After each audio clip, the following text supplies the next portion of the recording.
What's up, guys? Dustin McDaniels back here with another video, and welcome back to the preview series for this upcoming NHL season. And if you are new to the channel, be sure to hit that subscribe button so you don't miss out on any future action. But in this episode today, guys, we are going to be taking a look at the Nashville Predators, what they did last year, what I think they're going to do this upcoming season, as well as contracts, predictions, all that good stuff in today's episode. So let's go ahead, hop into it right now. And when it comes to the Nashville Predators, in last year, guys, they just missed out on the playoffs with 92 points, 42 wins, 32 losses, and 8 overtime losses. Honestly, it was a very solid season. Started it off great, had a couple rocky moments, and then they tried to get their way into the playoffs, but they did miss out by 3 points. They were just below the Winnipeg Jets in their division. Looking at the team's stats from last year as well, nobody over the 60-point mark here within the top 10, as you can see on the screen right now. Yossi, Duchesne, Novak, Forsberg, Granlund, Glass, Sissons, Niederreiter, and Johansson. And you can see there, they also, some of those guys are no longer actually on the team. I believe Niederreiter has moved on. I know Granlund is no longer there. I know Duchesne is not there anymore. I know Johansson is not there anymore. So they're missing a lot of pieces from their top 10 from last year's scoring depth. And not in the top 10, you've got Ryan McDonough, Philip Tomasino, and then Ekholm, who's also no longer with the team. So stat-wise, when it comes to their forwards and defense totals, very good. I know between the pipes, they've got UC Saros, so that'll be interesting to see there. But also on the screen right now are their contracts and team moving forward. When it comes to salary cap space for this upcoming season, they do have $7.9 million.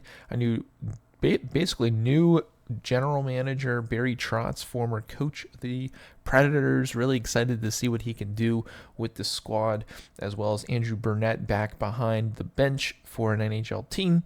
And next year they've got a ton of draft capital when it comes to first, second, third, and fourth round. They got 3 second rounders and 3 fourth round picks, 1 first round pick. But looking at their team as a whole, it's looking very interesting. I know one of the bigger acquisitions for them this offseason was Ryan O'Reilly. They were able to get him signed to a 4-year, $4.5 million deal, which isn't too shabby for a 32-year-old player. Honestly, it might be his last big deal. I expect him to potentially get moved if they don't perform well, maybe after year 2 or 3. Going to be interesting to see when it comes to the majority of their roster. It is essentially a prove-it year for almost everybody on their roster, minus a couple key components such as Nyquist, Sissons, and Cody Glass. But man, oh man, it's going to be interesting to see, I think, what Tomasino does this upcoming season. Really interested to see if he can take that next step. He is 22 years old, so he's still a little bit younger, will be a restricted free agent after next season, but it is a prove-it year for him and to see what he can do.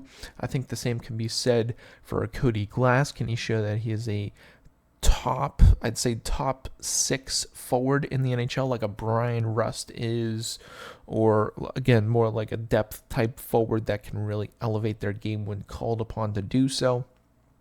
But at the majority of their depth at forward is, I'd say, a little concerning. I don't really know a lot of them, and we'll have to see what they can do.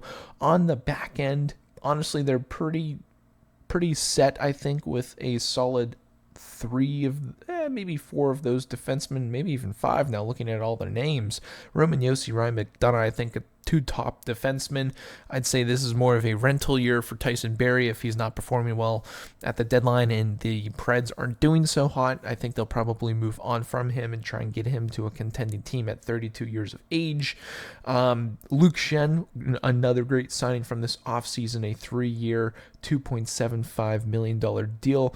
Carrier back on the back end is only 26 years old. Dante Fabro and Jeremy Lauzon round out the bottom of the defense. Now, I'm interested to see what Fabro can do this year.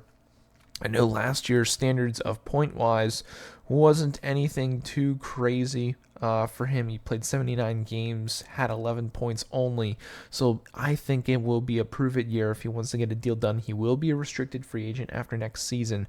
So it'll be interesting to see what he can do. I think Roman Josi, Ryan McDonough will really need to carry this team, especially considering that their bottom six aren't the deepest.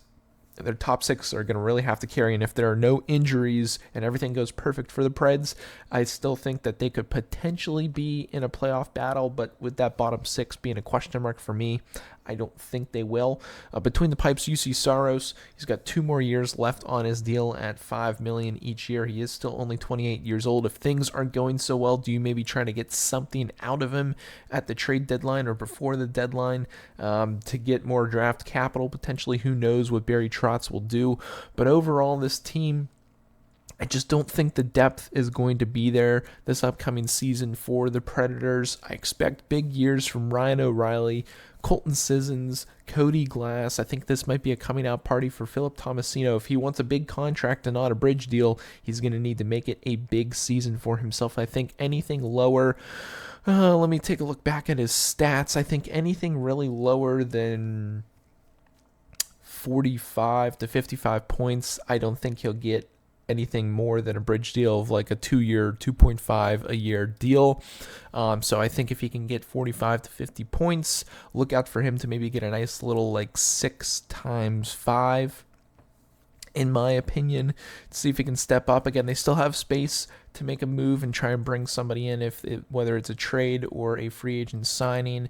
But overall, my prediction for the Predators this upcoming season, considering that last year they won 42 games, I think that they'll be around the 35 to 39 win mark this upcoming season, which won't be enough for playoffs. I think they might get hit with a little bit of an injury bug. You could say that really about any team, but with their depth being a concern for me, and if one of their top defensemen goes out for an extended period of time, like 15 games, it could spell very rough for the Nashville Predators. I don't think they'll make the playoffs. They'll miss out again this year, and will continue to build for the future. I think if you're a Preds fan, this year is definitely exciting, but I wouldn't put my money on this year for them winning the cup. They have a lot of draft capital to work with if they want to try to trade with that or bring in players within the draft in the next couple of seasons. We will have to wait and see. But let me know what you guys think down below about the Predators and my prediction for them. What do you guys think that the Preds will do? Let me hear from the Nashville Predator fans out there. What do you think they're going to do? Biggest acquisitions. And one player I did forget to mention that wasn't really on this list is Philip Forsberg. I expect a big year out of him. He is technically on the injured reserve list at this moment in time. He will be another big key component. Can him and O'Reilly get the boys buzzing and make a playoff run? I don't think so, but let me know what you guys think down below in the comments. That's going to be it for this episode. If you guys are new, drop a like, drop a subscription. Doesn't cost you guys anything. It is free. Tell your friends. We're trying to build a community for you guys and get you guys some free stuff. I know right now we do have the promo codes down below in the description for SeatGeek as well as GFUEL. So if you guys are interested in that, be sure to check them out and use the codes below. But again, that'll be it for this one. I hope you guys have a good one. And as always, stay dusty.